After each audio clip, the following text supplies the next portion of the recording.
We address the biggest issue first because that's the easiest and most efficient way to write a coherent novel.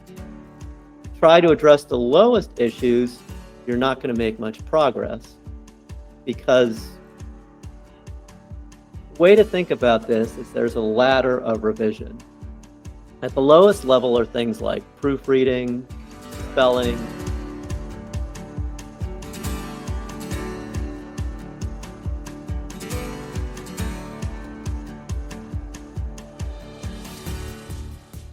so I wanted just to start off with a quick welcome. We'll do our standard welcome, your name, and a story you were exposed to recently that you'd recommend.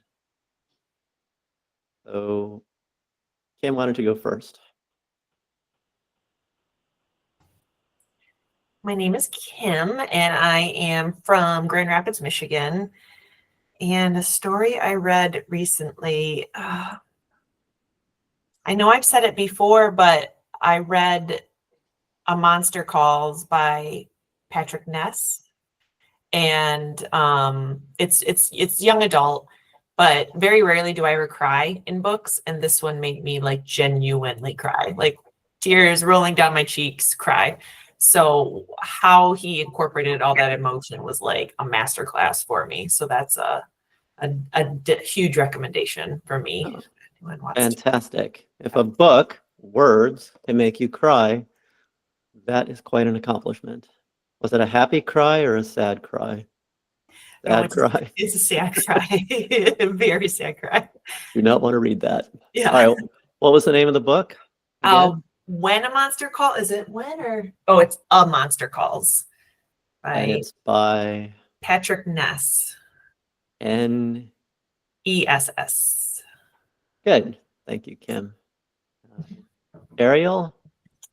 Greetings, I'm Ariel. And let's see, a story that I have read. Well, I watched the new Frankenstein movie, the Guillermo one. It was great. I really I felt a lot of emotions watching it. I just really loved how Frankenstein, the monster, was represented in it, just like this gentle giant figure. And it was quite an emotional experience. I really loved it. How scary was it?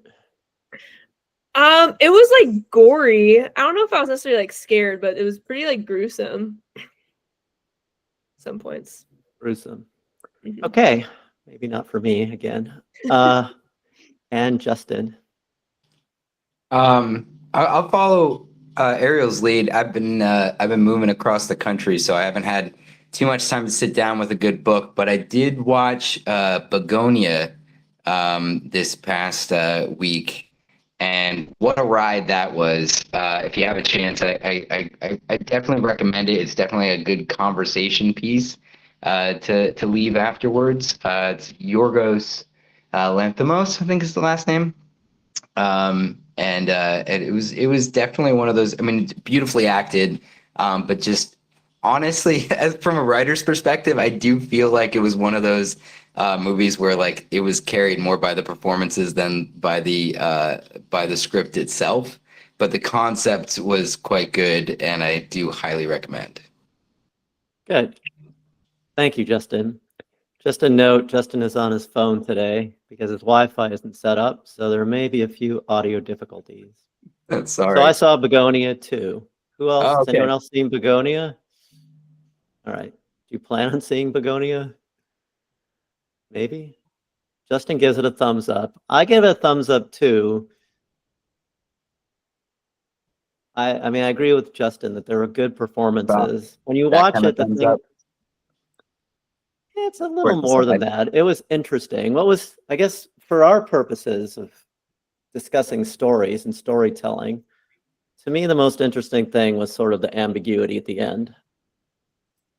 So I don't want to give away too many spoilers, but if you guys watch it, we can talk about it in detail in the future and sort of talk about, I guess, how ambiguity makes you feel and whether it's effective in terms of selling stories. So here's the question to ask. You walk out of Begonia, would you recommend it wholeheartedly to another person who was interested in that genre? And we'll take the discussion from there if we have it. I don't want to Yeah. discuss it without Kim and Ariel seeing it. Without Kim and Ariel seeing it. Bardsy delivers the tools, guidance, and support you need to produce compelling novels. Our well-researched and thoroughly tested approach includes our minimum complete story, a 90-second exercise that keeps your writing on track while fueling creativity. Bardsy Publishability Index, a 23-dimension checklist that offers attainable goals and provides actionable feedback. And our brand new comprehensive character developer that helps you construct unforgettable characters. Come see for yourself at Bardsy.com today. Try our workshop or enter our first chapter contest. Then, when you're ready, Elite Membership delivers writing groups, personal coaching, and a curated community. With Bardsy, your work will captivate everyone, from agents to publishers, and, most importantly, your readers. Okie dokie. Well, thank you all for coming. So we normally do this. We have a brief lesson, and then we're going to do a round robin where everyone leads comments on each other's work. Today, the brief lesson is going to be more of an introduction. I wanted to talk a little bit about why we're here as opposed to being somewhere else. And you know me, I like to analyze things to death. So I've come up with 3 reasons why we're here. So the first reason is support. I think that should be obvious to everyone. We're all writers. There's one thing we know about writing, it's a very solitary occupation. There's a lot of slings and arrows that go with it too, in terms of being perceived and in terms of other people judging our work. So we are here to fortify each other and to share our experience and to cheerlead as necessary. I've said this many times in the past to you individually. I'll say it again. You are all wonderful writers and becoming incredible storytellers. So we and each other and I can repeat that as many times as necessary. Then secondly, we are here to be your readers. And I say this with a little bit of an asterisk. We're not commenting, we're not collaborating, we are not telling you what to do. Instead, we are reading your book as readers within your genre and pointing out areas that are either weaker, right, not contributing to progressing the story, or are confusing and or boring or otherwise suffer from some problems.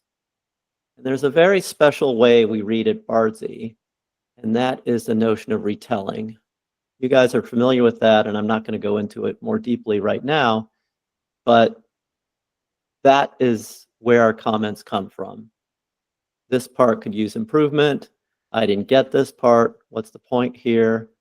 Those are issues that we can address that are going to help you produce a more compelling novel.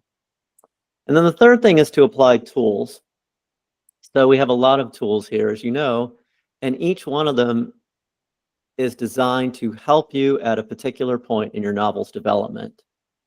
Today, we're going to focus on the MCS, which has been the subject of the last 2 blogs and will be the subject of the next one. So I'm going to ask each of you to tell your MCS. As you will all see that your MCSs are doing great, right? So you look forward to telling them. But it's a hard. And then we have many other tools, right? For example, Kim, I'm going to recommend you look at the continuity and value delivery spreadsheet. And Justin, you might want to take a look at that one as well. And Ariel, it may even help you a bit. And then we're on our way to producing a perfect novel, which is hopefully summarized in our Publishability Index checklist. We've been trying for the past couple months to come up with an overall statement as to what the Bardsy method is. And there's one word that I can say definitively, that it is a loop. Right? So in contrast to other writing methods and the way people tend to write naturally, they tend to sort of think about what's next. in almost a ChatGPT kind of way. If you'll remember, ChatGPT is designed to predict the next word in a sequence of words. And then by continually predicting the next word, it produces something. Now, we talked about this before, but in brief, that is a way to produce a crappy story. If all you're looking for is the next word, the next sentence, even the next paragraph, you're not going to have something that is coherent, a whole story where every part fits together. So the way we do our loop is we continually iterate over 3 steps. The first step is thinking about your vision and articulating it. So you're always going to rewrite, write, revise, whatever it takes, according to the story you're trying to tell. Now, there's 2 parts of this. First of all, we can't really make recommendations, or more accurately, dictates, because it's your story. We fully subscribe to the auteur theory, which is you are an artist trying to communicate an idea, meaning, something to your reader. And the only way you can do that is by sharing your vision, the story you're trying to tell. The second step in this loop is to think about coherence. And as I said, we have a lot of tools. Each one of these tools is designed to make your story more coherent at that stage of your work. For example, the minimum complete story, or MCS, is a tool that allows you to think about your story as a whole. And then as you dig into the nitty-gritty, we have more fine-grained tools. For example, we're going to talk today a little bit about the continuity and value delivery spreadsheet. That's a tool that's designed to help you break your work up into chapters so that each chapter has a singular point and is also delivering value. Which raises another tool, which is the value triangle. It's sort of the flip side of the MCS, the minimum complete story. It helps you think about what makes this particular project compelling. So while the MCS is your story, the value triangle is about your story. And when you put those 2 things together into your spreadsheet, it helps ensure your novel is delivering on the promise it makes in its first chapter. And then finally, so that's how the tools fit into this big picture. Finally, we have our part that this group is specializing in, which is assessment. So you write, you apply the tools in your own mind into the best of your ability, and then you assess. Now, some of the time, the assessment will just be your own self-evaluation. Other times, it's going to need readers to come in and assess how well you're doing your job at telling your story. And we're sort of an intermediate step in that. We are, I don't want to say expert readers, but we are professional readers that you can count on. So when we read each other's work, what we're doing is we're standing in for the people who will actually buy and read this novel at some point in the future. And to do that, we need to read as readers. Then, this is the part that most people miss, and I think it's one of the most important parts of what Bardsy is trying to inculcate, which is to step back, look at it holistically, and to try to identify the biggest issue with that reading. So it might be anything: character motivation, a plot point that isn't conveyed properly, competing focuses or competing events that are competing for attention. We try to sit back and find the biggest single issue. Why? Because the intent is for you to take this information and go back to step 1 to do that loop. So you're going to rewrite trying to address that issue. Now, this doesn't, you don't have to change your story. You can change your story, but you don't have to. It's up to you. And then secondly, we address the biggest issue first because that's the easiest and most efficient way to write a coherent novel. If you try to address the lowest issues, you're not going to make much progress, because the way to think about this is there's a ladder of revision. At the lowest level are things like proofreading, spelling, grammatical mistakes. And then at the highest level are big picture issues, right? What is the peak of this story? Where should I begin? How is it going to end? And we want to get rid of the big ones first so that the little ones sort of fall into place.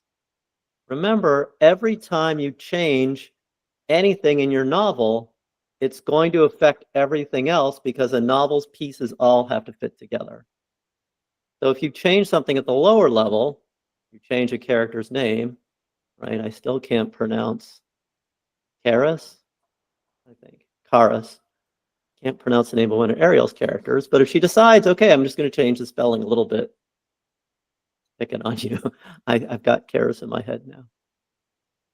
Actually, Kim's are tougher, but because yours come from Babylonian mythology, you get a pass.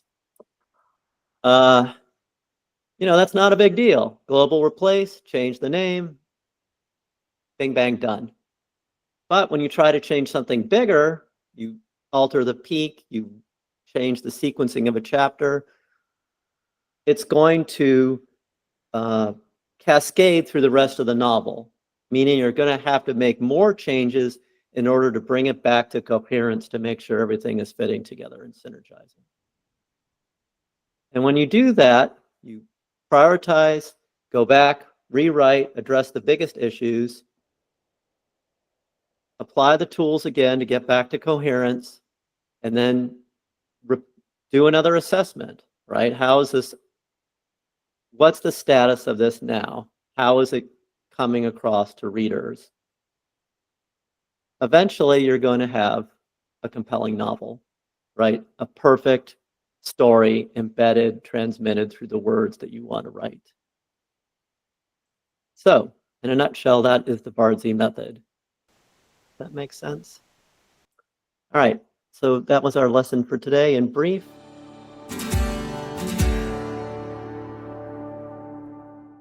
Bardsy delivers the tools, guidance, and support you need to produce compelling novels. Our well-researched and thoroughly tested approach includes our minimum complete story, a 90-second exercise that keeps your writing on track while fueling creativity, Bardsy Publishability Index, a 23-dimension checklist that offers attainable goals and provides actionable feedback, and our brand new comprehensive character developer that helps you construct unforgettable characters. Come see for yourself at Bardsy.com today. Try our workshop or enter our first chapter contest. Then, when you're ready, Elite Membership delivers writing groups, personal coaching, and a curated community. With Bardsy, your work will captivate everyone, from agents to publishers, and, most importantly, your readers. So when we do our MCS, it goes through 4 stages. The first stage is completeness. So to check for completeness, we just see if there's something, a loose end that we need to question or something that's not fitting together.